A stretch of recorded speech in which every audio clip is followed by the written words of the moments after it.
Hi, my name is Dexter Ekwe, and this is Dexter's Bridge Show. A child's life is not scripted. I mean, there is no template as to what a normal life should be.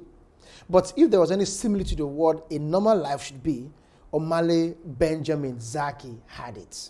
Average family, big dreams, budding talent, and working hard to make it, as is a dream of every Nigerian child who is not from a wealthy family.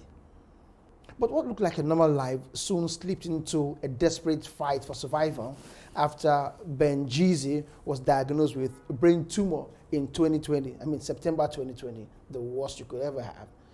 After the surgery, Benjiszzy lost his mother, who was his biggest support system. He lost his car in a mysterious fire incident, and he had to deal with the recovery and the now mental health turmoil.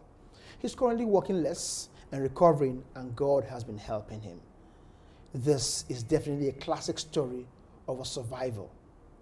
Bridge fams, please help me make welcome Omale Benjamin Israel Zaki, aka Benjiszzy. My man. Thank you so much. Good to see you. How's everything? Blessings, man. The first time I heard your story, we see things on social media, people having one crazy health situation, and I'm sorry if I sound judgmental, but I either feel it's a fake, it's distant. But for the first time having to meet somebody who has gone through hell itself and back, how was it to have been diagnosed with, what did it feel like the first time you heard the story, brain tumor? I felt it was surreal, yeah, because I get to read a lot of stuff on the internet and see on social media, but then I didn't know it would happen to me, I learned lately now, like in hindsight, I learned lately that don't think it can happen to you. Yes. It's always somebody else till it comes very close to you. So it was so surreal. I was dealing with a lot, like practically I was between a hard place and a rock. I'm not trying to sound pitiful, but it is what it is. Yes, so yes. It was really a hard time. I don't have an enemy, but then if I had an enemy, I wouldn't pray for him to be in that situation. A lot goes through your mind. You're trying to, first of all, want to understand, was there anybody who was after me? Did it ever occur to you if somebody was after you or something? No. I'm not a fan of... Yeah, I'm not a fan of that. I don't believe in that, right? Okay. Because I think personally that God is in charge of my life. Okay. So He oversees everything concerning me. So never for once had that thought crossed my mind, for once that maybe someone from the village is pursuing me. Somebody from the village. So I didn't have that in mind, and I just knew that hard times can fall on anyone, Whoa, hard times can fall on anyone, Yeah, Before and it fell on me. Before this unkind disruption, how was life before the whole brain tumor thing? How was life? What were you doing before this very sad interruption?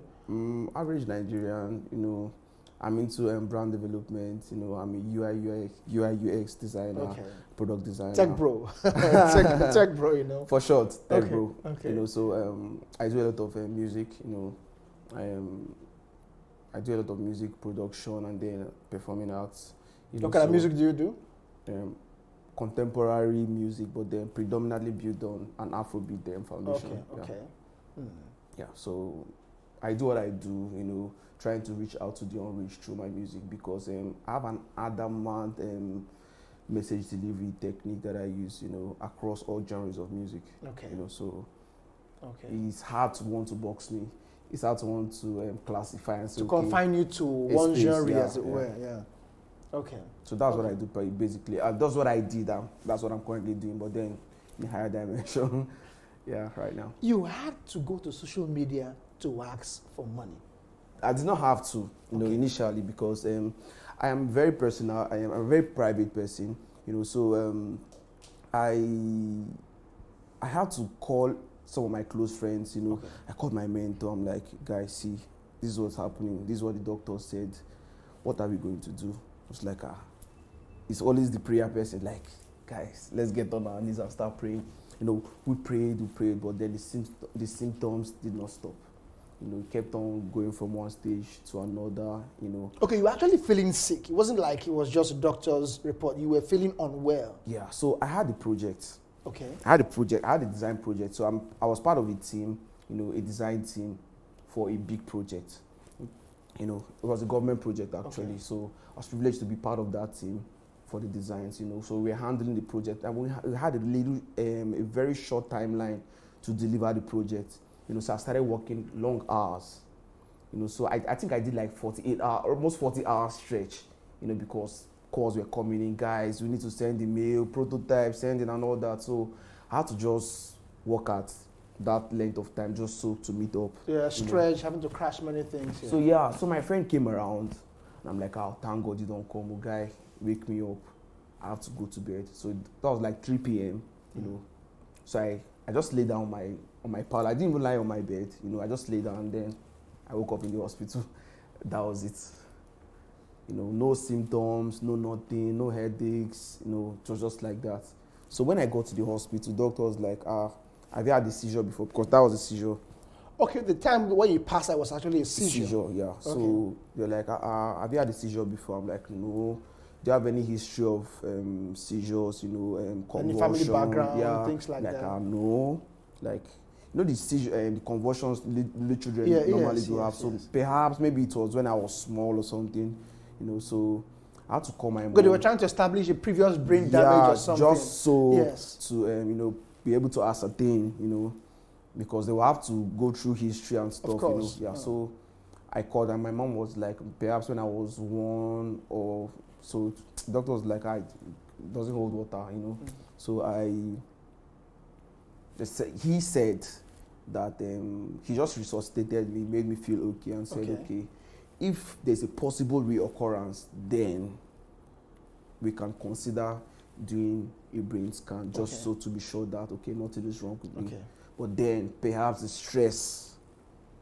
And of course, it was easier to think it was stress because you were working very hard because I was working, So I then said, okay, then I left, wrapped up the project, and then I think like 7 weeks later or 6 weeks later, 6 weeks, it was 6 weeks. Yeah, my brother was around my house, so he slept over, and the seizure happened again, and then we went to the same hospital. He rushed me to the same hospital. Okay. And then the doctor was like, guy, you have to do a brain scan. This thing not reach this level, not be stressed, not be, Then he had to refer me to a specialist, a diagnostic center, and they had that scan done, and then came back the next day for the results, and then pow, bad news. Yeah, bad news. Now you had a diagnosis on your hand, brain tumor, and you were told you needed a surgery. I mean, imagine having to. What do you think? You had to cut through your head, drill through your head. No, I didn't even think towards that direction. A lot of stuff ran through my mind, I wouldn't lie. But then he now God. Okay. He knows all the delicate parts of my body, And then I had that persistent faith and belief in him, because I knew that there was I wasn't sure how it was going to happen at that time, but then I was expecting a miracle of some sort. So I didn't even resort to, like, the surgery would have been like, if push came to shove, then make it just be surgery. But then I knew something was going to happen, that God was going to come through, So started going for checkups, analysis, and checking me up, and then symptoms kept on persisting. At some point I had like almost partial paralysis on my right side. I couldn't write. I discovered in church. I went to church one Sunday, and I'm someone that always writes, but then advent of phone, and so I always type, But then I brought out my journal in church. I'm like, Pastor just said something profound. Let me just write. I found myself, I was scribbling, because I couldn't write. Wait, that's not happened to me before. Okay.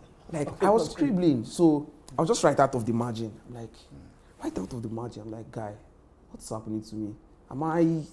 So I just calmed down, At this point, you knew. I knew what was happening, but I didn't know it has gotten up to that point. Yeah. So then my walking step changed. A lot of things started changing and falling apart. I'm like, guy, what is happening? I called my mentor again, like, guy, see what's happening to me. At what point did you move to intensive care or led to the other? Okay, yeah, so we needed, when the process was ongoing, and they said it could be remediated, so we started taking drugs and all of that until the doctor, like the specialist there at the University of Porthacourt Teaching Hospital said, guy, we'll have to do a surgery because this is not working. The scan results, the tumor from the scan was really huge, and we were trying to, I wasn't sure, but I think they were trying to put me on those medications to see if it can shrink or I don't know. But then it wasn't working for like 2-3 months, and the symptoms kept on and going on, and then he said, last resort, we have to do surgery. Like, wow. So he started listing out hospitals, do I have money to go abroad, do I, I'm like, guy, this person don't know until the talk because guy, so, and then I don't fall sick. I don't go to the hospital. So this is me going to the hospital the first time, and then it's for a major surgery. For the worst. So I was in between. I didn't know how to feel, sincerely. And then you had to feel somewhere. Yeah, the closest person I could talk to should have been my mom, but then she was critically down at that time. Okay, at the time where you were going through this, yeah, my mom was critically down, like critically sick, immobile. She couldn't walk, she couldn't talk. So I called my dad, I called my big sister, and then told them everything that was happening. They prayed, and the doctor said approximately the best hospital should be like around 5 to 6 million, approximately. For a struggling young man. Guys, we'll be back. We've been hearing the worst of stories ever. We're still with Benjiszzy. We'll be back after this break.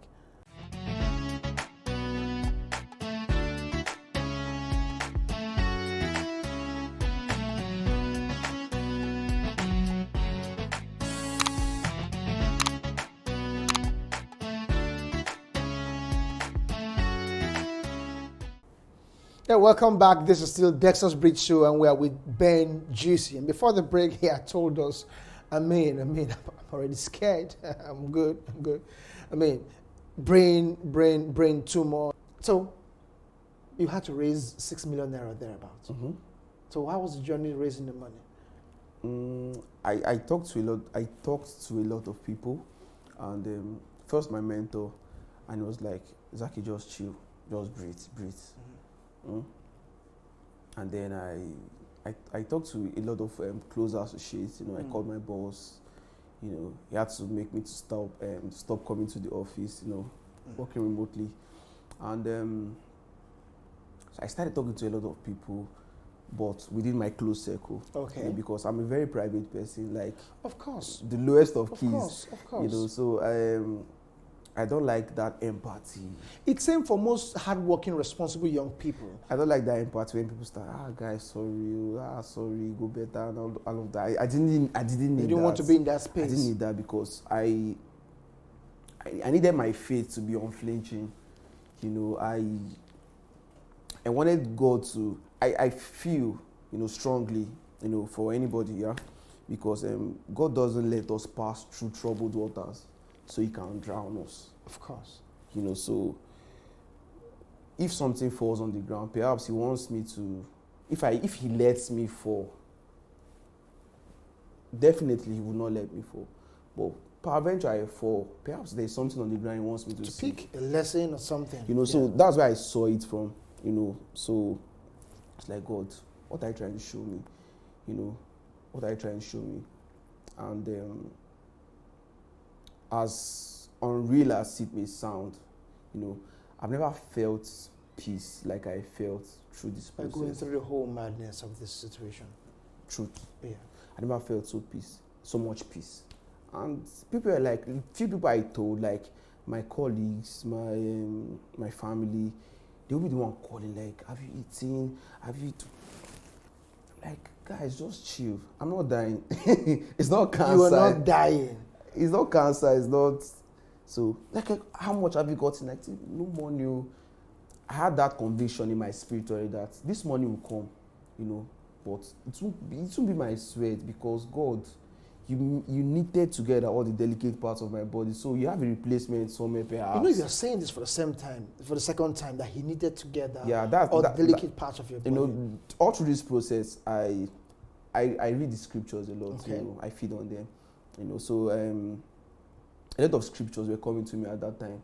You know, when I say knitted part, the delicate parts of my body, that was like 2 days before my surgery. That scripture came to my mind. I think it's Psalms 58 or so. I can't really remember. So I went through that scripture and then I meditated on it, and it refined my thought pattern. You know, owing to the fact that we know God as the creator of all things. You know, but then we really don't come to terms with the fact that He's very intentional about our wellness and our well-being. You know, it's good a thing to say God is good, but is He good to you? You know, I caught a revelation recently. Yeah. You know, we know God as all powerful. Yeah. You will fight anybody who says God cannot do it. But when it comes to will He do it for you? Is He willing to do it? That's what the problem is. Exactly. You know. So we know Him as all powerful, but to know Him as a loving Father, that soft, relatable Father, that's where the missing link usually is. Yeah. But you had caught this part. I caught that, and it was huge. I caught that long Believe ago. me, it was huge. Yeah, I caught that long ago. So that explains how or why I had that inner peace. You know, because I knew that no matter how difficult the situation would be or might be, there will always be joy at the end. You know, so I tried as much as possible not to unwaver, you know, in my faith, you know, and then in my firm belief in God. So I started talking to a few people close to me, of course. And I had, like I said, less than 10% of the money. I called my friend, Branga Clinton. Like, he was my roommate in school. Like, guy, see what's happening to me. I was like, you're a Porthacourt person now. Just enter social media. Just before you go, no, they did this for this one, they did this for the other. I'm like, guy, I don't want my story to be out there. I don't want to come begin to beg people. And a lot of people think it's scam and a lot of. And since I wasn't exhibiting most of the symptoms of somebody who was critically sick, it would seem like it passes for a scam. You know, so I didn't want that. You know, so he then asked for my permission to post in my alumni group. Okay. University alumni. Yeah. I finished from there, 2016, industrial chemistry. You know, so he asked for my permission to make that post. I was battling with it. I'm like, okay, just give me some time to think about it. Then he called me again in the night and he said, guy, I feel this is a step in the right direction because we don't have the money. No one knows where help can come from. You know, God uses people for crying out loud. Guy, just allow me to post this stuff. So he posted in our close group, you know, and then the next day, a friend of mine, I know she wouldn't want me to mention her name, but Gloria Remosele, anywhere you are, God bless you. So Gloria Remosele called me, like, Zaki, so something like this will be happening to you and you will not tell anybody. You're always like this. Please stop this kind of lifestyle. I will post this thing now. I must post it. I don't need your permission. I'll post. I thought she was joking, actually. You know, because a lot of people thought I made that post. Sincerely, I did not have any hand in it. You know, it was all Glory's idea. People started calling me. So first was my mentor. My big sister called me. Alpha, you don't check Facebook this morning. I'm seeing your picture every day. I'm seeing, because I think I sent the scan results to my friend. Okay. And then I sent the report, like referring me to the specialist hospital in Enugu, you know, for my surgery. So I sent those to my friend. So he then sent to Glory, and then Glory made that post, stitched everything together, attaching everything together. So just to and all that, make it authentic, you know. So I think I received like 5 calls. I'm like, no, this is getting serious, because I stayed off social media, like not totally, you know, but I minimized social media usage at that time. I just needed to focus, to focus on anxiety, you know. So I opened Facebook. You know when it's over 100 comments, so it's now 99 plus. Yeah. You know, so 99 plus, no tags, no tags, just mentions. I opened the post. I'm everywhere, and I didn't need that pressure. That was what I was fighting, because normally birthdays, for example, we have like, I run away from my birthdays because I'm that kind of person. The anxiety of having to respond to messages, all the phone calls. and I'm the one I am that person that would reply everybody. So it's very hard for me. Was your account number there? Had your last started coming in at that point? Okay, yeah. God did not just give me money. He gave me the heart of man. Man. Yeah. So there was a goodwill. Yeah, there was a structure. There was a media team. Because within this short period, there was like a media team in place. There was like people praying and interceding for me.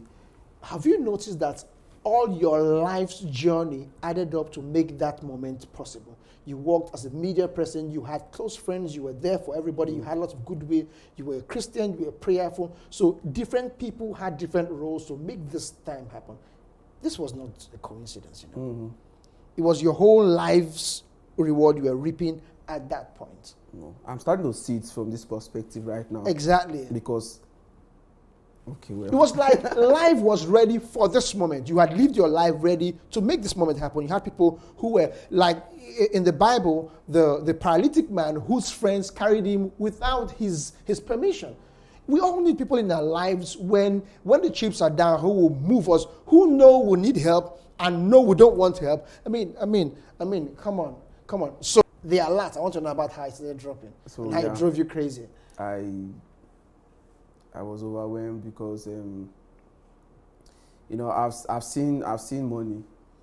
I'm not a big person, I've seen money, but not in that measure or not in that frequency, So my phone it started with my phone. Because I kept my phone on silent all through silent. My phone would just buzz. Vroom, vroom, vroom, GT Bank, like 800 messages. And then I started opening, but it started from like 20,000, 50, 30, 20, 10, 1,000. People were, sorry, but God made it in such a way that people were transferring 100 naira, like to show that they were really concerned, about this whole thing, making sure that nothing happens to me.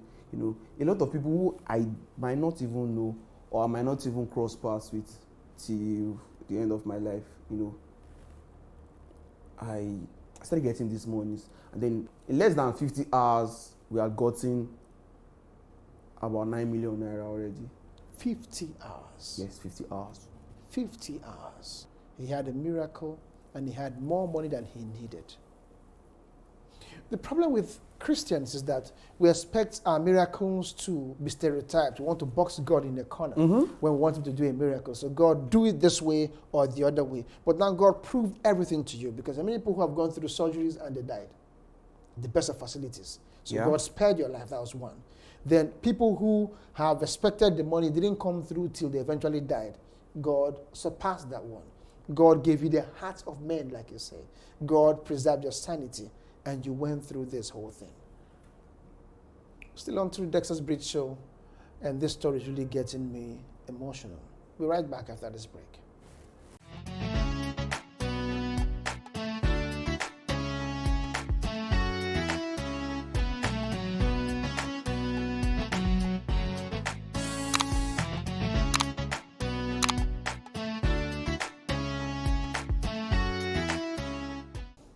Welcome back. You're still on to the Dexter's Bridge Show.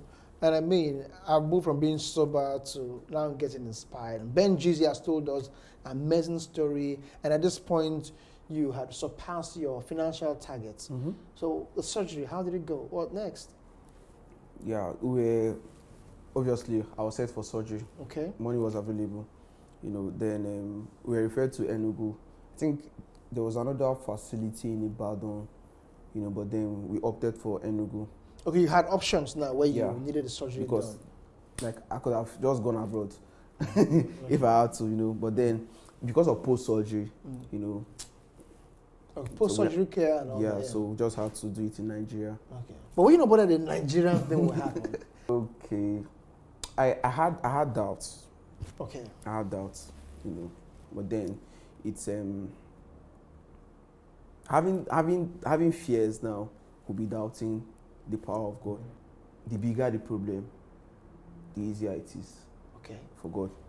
The bigger the problem, the easier it is. The easier it is. So this guy is just blowing me off. I mean, your walk of faith. See, guys, avoid stereotypes. See a young man with dreadlocks, you feel this guy is a run to the liter, he's a madman. But believe me, the kind of faith I've heard from this guy, not heard from this guy, I've seen this guy live out. I know only few pastors and theologians and religious pundits and apologists who have come half to the kind of faith you've exhibited, not just in words, but in action. So God has surpassed your expectations. So at this point, fear was nothing. Because you've seen God work in amazing ways. Testimonies in the bag, He kept reassuring you of God. When God does something for you, it starts like, okay, you waking up this morning. So that's one miracle. Yeah, it keeps building. Yeah, it keeps building. Yeah, it keeps building. So you thank Him for the what previous one, then it's a prerequisite yes. for the next one. And your memory, like I always tell people, your memory is a critical tool in your victory as a Christian, because when you are going through a current challenge, you reach to your bag of memories. There's always something God has done before that you can use as a reference point to, that if He did that before, He will do this again. David said, if God helped me with the lion and the bear, who is this uncircumcised? So with God, the present is always less than the previous. If He did it before, He sure will do it again. Yeah, so we opted for Enugu, like I said. The facility said just 2 people that would stay with me. So it was my brother-in-law and then my mentor that came along with me. When we came in, from the check, COVID check, blah, blah, blah, blah, blah, we go to the reception. You have to do that COVID thing again? So we got to reception. Crazy. We got to reception and like, okay, where's the person you brought? They started bringing out wheelchair and stretcher and everything. Okay, they were hoping to bring the person. No, we're already in. So they were went looking out. For. So they went out and they saw the car closed and parked. Like, who's the guy that was supposed to drill his brain, man? That was the first shock, And they were doubting. Are you sure this guy is not just coming here for That's sent me to intensive care. Okay. Yeah. Everything working, nothing broken, nothing missing. But they had to just put me in intensive care. To be sure. So for like 10 days, like they just come check my blood pressure, blood level, sugar level, and all that. So it got to I think it was on Friday. My mentor just came and then we prayed, we started converting people, and then because I'll just walk around, perhaps walk out, take a stroll. Then nurses will be like, guy, why is your case different? Because it was a private ward actually, but then every other ward, the public ward, every other person had a peculiar situation, which was neurologically related. Neurologically related, But then my case was different. Yeah. So it was more like I was a walking miracle, So if I saw it that God would put it in the hearts of those people, that's if they believe. Yeah. That if He can do it for this guy, surely there is hope for them. It was like God had used your own pain to minister to others. Exactly. And I put out a video, I think a week ago or thereabouts, about allowing God to use your pains, about fruits or dummies. Go see that video. We go through challenges and God can make a story and God can bear fruit from even your stories of pain. So that was the situation. Exactly. Yeah, so the surgery now. Yeah, so we had to go for the final MRI scan, that is a magnetic resonance imaging. Yeah. So they came for their normal rounds, did everything, and then left. I'm like, let's do this surgery now. I called the doctor. When one of the doctors saw me, like, guy, I've been here for 10 days, going to 11 days. Now let's just do this and let me go. Guy, calm down. So I ate and I slept. I was listening to music, and they came in. get ready, we are going for...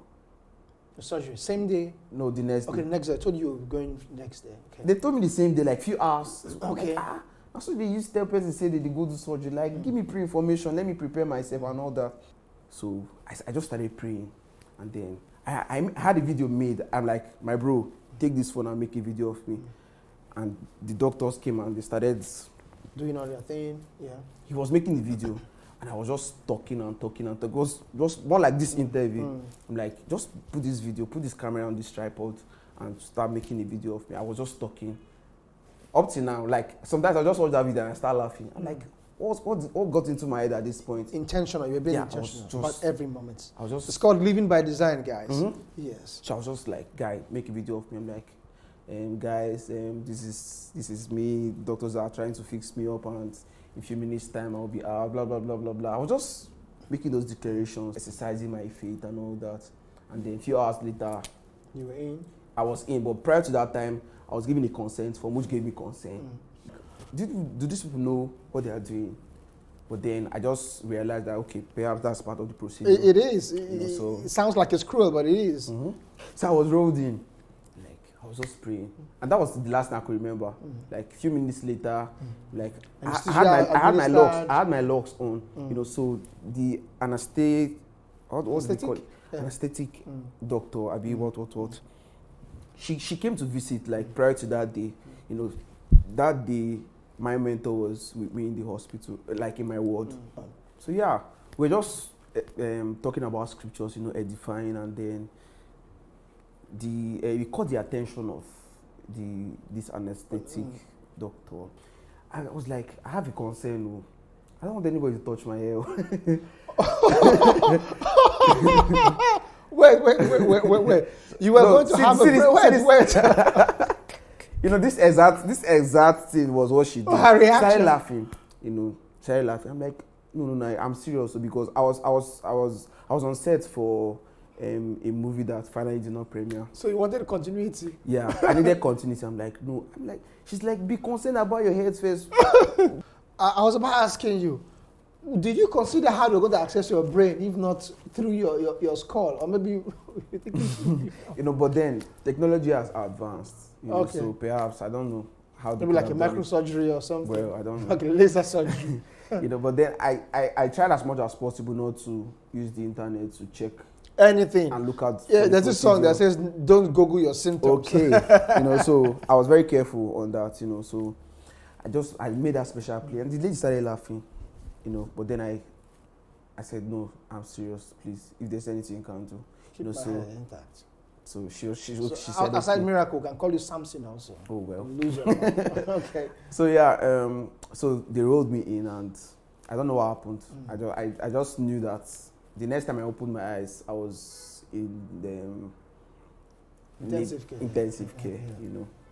But then I think I touched my hand. Oh Jesus! Oh no! You know, but then but the hair was gone, was it? No, it wasn't gone. So they had to. She interceded, like, on my behalf. So she started plaiting my hair in this theater. But you know, the medical profession should be that of empathy. And people should, you know, we see most doctors or a couple of doctors as being callous and unrelatable, but people should be humane. You are meeting somebody who might be their last moment. So, of course. I mean, you can as well be the best person they met when they're on their way out. You know, so doctors, take notes. It should be nice. So they were super careful because my story had already blown throughout social media, so they have to be extra. Okay, I see. Careful. This guy who's social media frenzy can cost us some problems. Yeah, so they have to be extra careful. But then super facility, highly professionals, you know. So the entire procedure was like about 7 hours.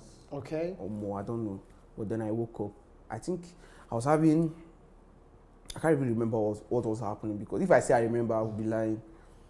I don't know what was happening, but felt like a dream. I mean, they were in your brain. How can you remember? No, like when I was in the intensive care, you know, was it like a dream, more like a deja vu? Yeah, something like that. I don't know what was happening. I think I threw up. Maybe it was in the dream. I can't remember. But then I woke up. I think it was like past 8 in the morning. Then I opened my eyes. but I couldn't move. Then beep sounds everywhere. There were like two people. There were like two people lying. I think one was beside me to my right, another lady to my left. But they were not going moving. through the same procedure. They were not moving. They were not talking. You know, I think they were in coma. Both of them were in coma. You know, but then I woke up in the morning. The doctors came in too. I think there were like 3 doctors, the head surgeon or the lead surgeon, as they were called, and like, how are you doing? Do you know? They started asking me some funny questions like, what are these people Sure, doing? you have not gone mad. You can still remember everything. Like, what's your fine boy? What's your name?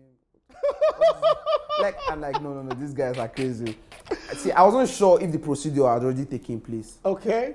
So they knew what they had done to me, but I was oblivious of everything that had happened. Only thing I knew was I couldn't move.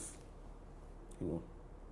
Then I felt something tight on my head. It was the crepe bandage they used. You know. Like, what's your name? Like, I think these people. So what's going on here? Are they trying to mess with me? Yeah. Or what? Like, okay, my name is. I told them my name, Benjiszzy in Israel. So, where are you from? Can we meet? What you need to remove the local government from your brain? Like, can we meet you? Blah blah blah blah blah. Like, I told them everything. They said okay. They weren't acting surprised. You know, maybe not more like damage control, not to freak me out or something. Yeah. You know, and then I answered everything correctly. You know, and then they said, okay. Is there anyone you can talk to? Do you know anyone you want to talk to? I'm like, okay, they should call my brother-in-law. Okay, that was when they called him inside. Okay. So they called him inside. I'm like, okay. I think he cried because his eyes were very red. I'm like, okay, what's happening? Like, so maybe you don't know how long you've been sleeping. Yeah. Of course, that pressure, the tension of when he's going to wake up, is he doing well? So he now came to my side. But then I had already prompted him, guy, document everything. Because I knew I was coming out stronger. Whoa. So I already had that at the back of my mind. Say, guy, document everything. Document, see, I want everything on video as much as possible. Even though they don't allow you, try as much as possible. So, you know, so he came in and started making a video of me. Like, okay, voila. And then they said, do you want to talk to him? I said, like, I want to call my dad. I want to call my dad. Do you know your dad's number? I said, yes, I know the number. Can you call the number for us? And then I called my dad's number. They didn't ask for price. But then it was... They're just checking all the boxes to be sure that everything is intact. It was to their amazement. So I called my dad's number out, and then he called my dad, and then I spoke to my dad. I was saying, thank God. My dad's very dramatic. He said, like, thank God. And then he said, you call me to check on me later, and then they said I should write some more. I think that same day I came out from the intensive care. Whoa. Yeah. Barely 8 hours after a major surgery. You know, so God's hand was like in every step. Every step I was seeing God's hand in every step, you know. Yes. And then I checked out from the intensive care to my normal ward, which was a semi-intensive care. You know, I was still there till another 10 days or so. Okay. Till I was discharged. At this point, had you asked after your mother? Yeah, I was. See, so my mom had a stroke. Okay. And then, but she was diabetic for like almost 20 years. Okay. You know, so I was hoping that, okay, since her case is neurologically related, perhaps she could come to that facility too. Okay. You know, so I already had that mapped out already. You know, so I was like, okay, once they discharge me, my mom is coming. To manage a stroke, you know, so I didn't want to bother about everything because I already told my sister the plans I had and everything, you know. So then I was discharged. I think they were asking me to stay some more because I'm like, I started working already. Like I can move. I can now hold something firmly. Yeah. I could stand. I could bathe myself. Like this is like 7 days after a major surgery. So like, let me just go home. And when I got to find out like how much I had to pay for a night, I'm like, no, I have to go. My house is more comfortable. Let's just leave here. Let's just leave here and go. You know, so Man and money. we got discharged, but I couldn't. I think I saw. That was the last time I saw my mom. Yeah. So Before the surgery, you mean? No, after the surgery, I got discharged. Came to Porthacourt, but then to my house. One of the prayers I prayed, you know, earnestly was God to keep me alive, you know, for her, you know, and all that. So I had to go myself, but then my brother-in-law drove me there, and then I just greeted her, you know, and I had this big head warmer on, and I think I left. I didn't spend up to. Okay, you didn't stay long. You just saw her. I didn't stop 10 minutes. I just left, you know, and next, I think it was 6 days later. Okay. So my mentor called me and invited me over to his house. I'm like, okay, what's happening? He said he just wants me around, you know, that he's been long he saw me, you know, since the surgery and everything. So I lost my mom like, I think 12 days or 11 days after my surgery. Okay. You know, so. This was after you had come back to Porthacourt? Yeah, after I come back. So I went to his house, you know, just to see him. And then when I got to his house, I didn't notice anything, you know. There was no cause for alarm, you know. So we got talking, you know, laughing and chatting. And if I could know, a few friends were just coming in, you know. Kidi Numbere came in. Wait, who was there again? I'm like, what's happening? What's the reunion about? Like, you know, it's very strange, you know. Although we hang out, you know, but it's very strange. And then before I knew, my pastor came in and his wife. I'm like, okay. It's in the apple so for you. Tell me what it is. No, like I. Okay, you still didn't suspect anything. I just felt perhaps they just wanted to see me, you know, okay. since they hadn't seen me. In a long time, after the surgery. After the surgery, you know, so pastor started, you know, exhorting and talking. I'm like, okay, and then he broke the news to me. Her mom had passed. It was disheartening, you know, because she was my everything. You know? Yes, like you mentioned, she was like a support system. Yeah, she was my everything. I was lost touch of reality, you know, because truthfully, I wanted to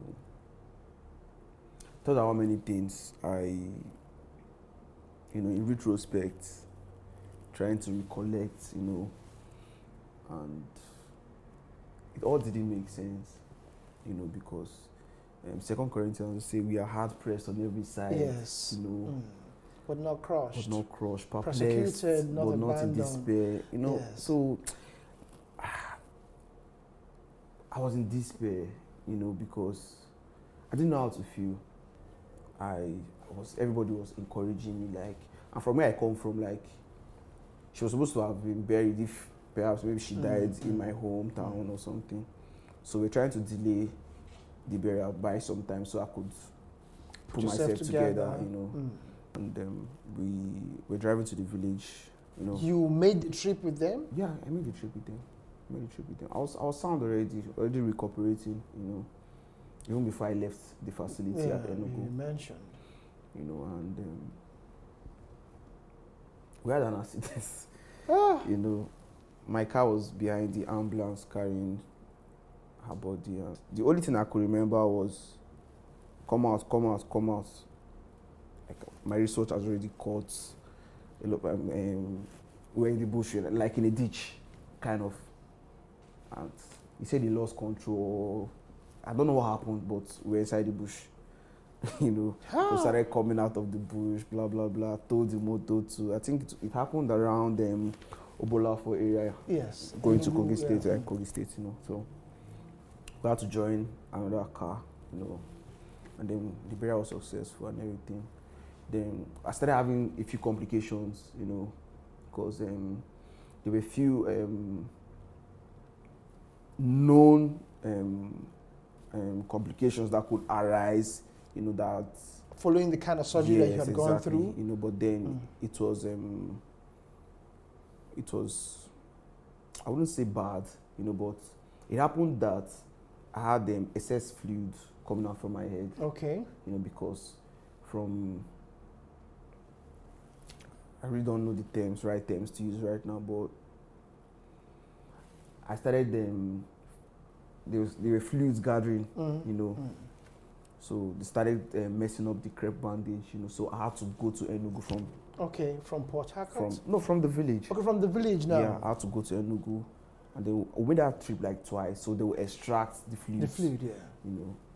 And then before you know it, start developing again, and it was giving concerns because the doctor said it's not normal for it. Yeah, it shouldn't be. Yeah, it shouldn't be, So made that trip like twice, and then it started elongating the period of time it would have normally taken to recover totally. To recover and then to remove the stitches. Yeah. So they couldn't loosen the stitches because it would, I don't know, perhaps infect.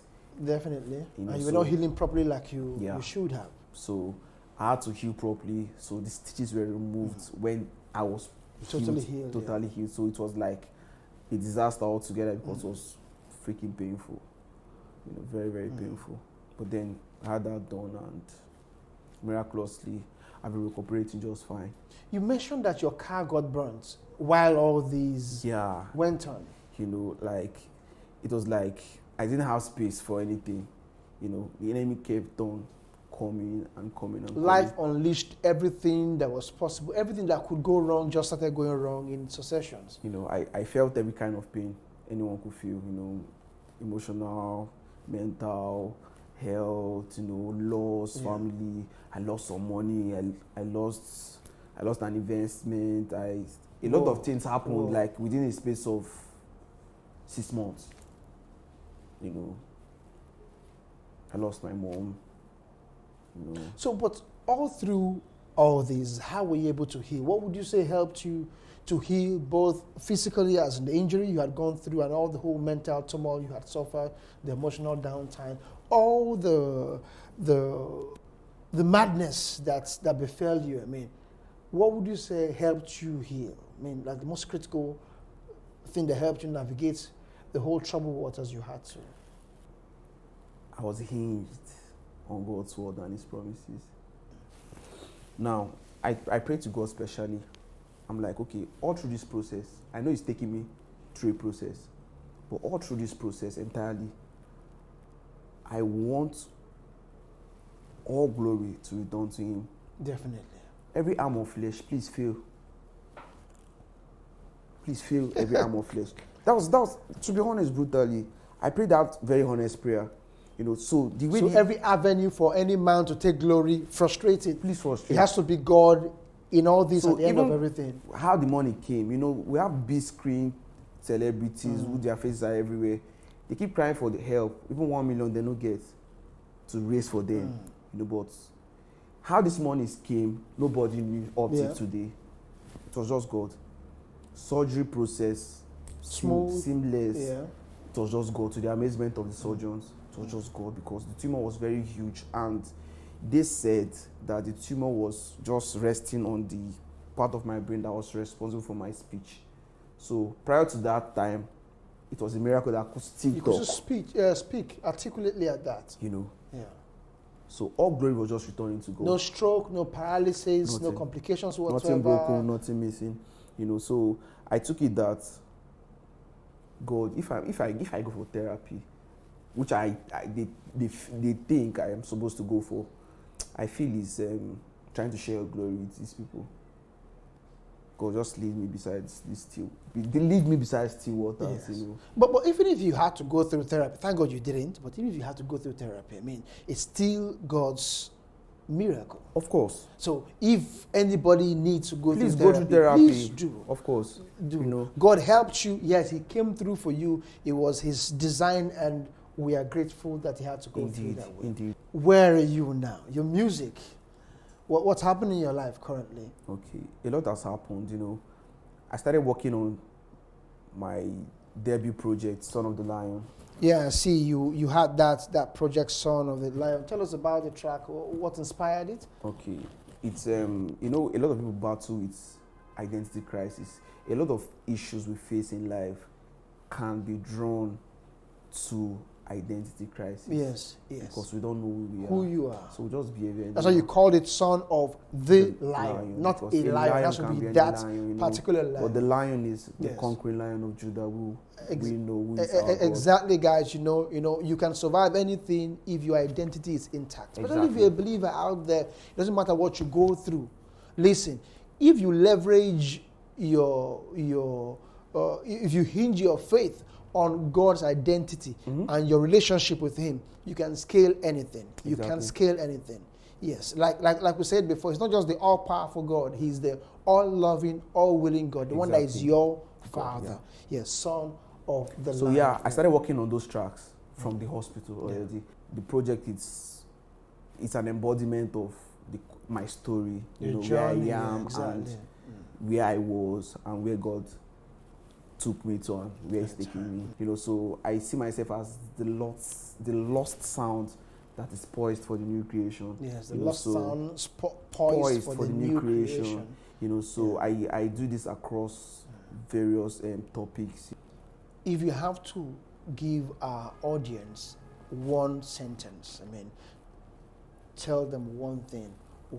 What, through your experience or through your story, what is that one thing you would tell? Your message in one sentence. One message. One message. God is not a man that He should lie, or a son of man that He should repent. Do you believe what He says, or you just want to follow your own way? So when things go wrong, do you trust and obey? Do you believe He avails? Do you believe He can take all the pain and the sorrow away? Do you believe He's still there? I am dressed in a suit, but I'm not a preacher. I'm just a singer. I want to use this medium to reach you. I want to let you know there's a God in heaven, and in His time He's going to lift you. He said He's not a preacher, He's a singer. But He has preached, and He has not given us any music. So, do you think it would be good for a singer to come to the show and not sing? See. So Benjiszzy, can we hear your sound? Okay, I would which one make we sing down? So okay, I released this one. When I got the results, I did a song. So when I sent it to my mentor or I sent it to my friends, I'm like, guys, these people will feel say nothing they do you. Please change this song, release another one instead. I'm like, I don't want to amplify the problem. I need to glorify God, and then I need just dropping bars. You're a singer, but you're preaching more than you sing. So no, they wonder why I say I be Omo logo. The greater one lives inside of me. Oh. I can do anything and everything, cause He says that I can. You see, I know Omo no, they wonder why I say I be Omo logo. The greater one lives inside of me. Oh, yeah. Hey, I can do anything and everything, cause He says that I can. You see, I know be just an ordinary man. Cause when the star rise, you don't feel hide. I'm a shines bright and you don't feel deny. Because they glow, Yeah. The Bible says that the righteous can fall even if it's 7 times. Yeah. But there's a God who is there to pick you up, pick up your pieces. From health complications to financial needs to the loss of a parent to everything life can hit you with. He got everything life can hit you with. But Benjiszzy is here today because God kept him. The same God who kept him can keep you. I don't care what you're going through, God can keep you. If He did it for one, He can do it for you. And guess what? He's not just all-powerful. He's your Father. He's not an irresponsible Father. He is also all-willing to do it for everybody. And guess what? For you. And now, all you can do is reach out to Him. Thank you very much, Benjiszzy. It's You're been welcome. a Thank you so much pleasure for having having you me, on sir. this show. And I am sure somebody out there has been touched by your story, and the testimonies are coming. If you want to reach out to Benjiszzy, you want to minister to him, you want to be part of what he's doing, if you want to sow a seed, yes, bless him, encourage him, feel free to reach out to us on any of the channels. You can do that, and you can connect to Benjiszzy on all his platforms. You can see his handles there right now. Reach out to his music, and let's make this miracle go viral. God bless you. This is still Dexter's Bridge Show. It's been a pleasure being with you. See you next time. Don't forget to subscribe to our YouTube channel and hit the notification button so you get to know when new videos drop. Because God is still in the business of inspiring life. Emi omo logo, no fit talk say you know us, you know they see the logo. If you can't see the big picture, man, I hope you get the photo. If not so, you guys clear your eye. Be like say you get Apollo because I am one of a kind. There'll never be another me in another life. I'm something like a mirage, cause the most high lives inside of me. This one no be eulogy, I carry it inside of me. I'm that latch. I am what the I am says that I am. See the I am E, I am he. I'm the most highest place, then I am the glorious one. Check the broken now. Let me on my logo now. I'm sorry, people. I meant to say